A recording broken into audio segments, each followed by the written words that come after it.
Welcome to Ask the Mountlake Terrace Cop. I'm Teresa Whipple, and Sergeant Pat Lowe, welcome. Thank you for having me. Good to have you back, and we're going to talk today about bicycling.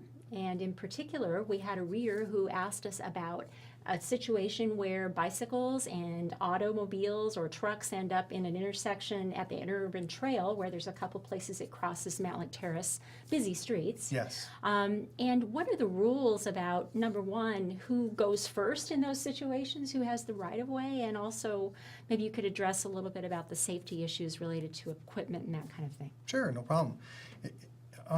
In the beginning, it seems like maybe it's a kind of a complicated question to ask, but really it's somewhat simple if you think about it, and it's a lot about common sense as well.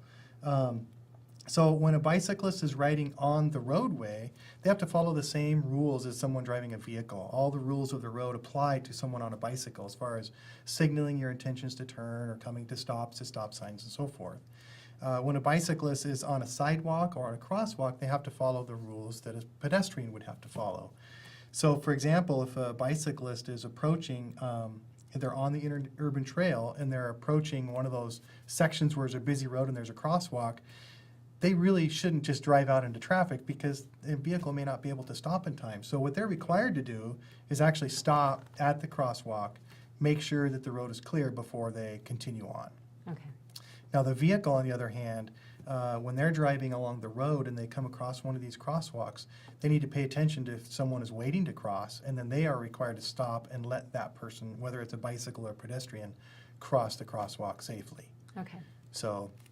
All right, and that doesn't always happen, by the way. As somebody who's been bicycling recently on the Interurban Trail, those cars tend to whiz by, but all the more reason for bicyclists to not expect cars to stop because they don't necessarily. Unfortunately, yes, and unfortunately, a lot of the bicyclists on the Interurban Trail sometimes don't recognize how busy these roads are, and they get in a rhythm and they just start driving and they go right through a crosswalk, and then an accident can happen. That's right.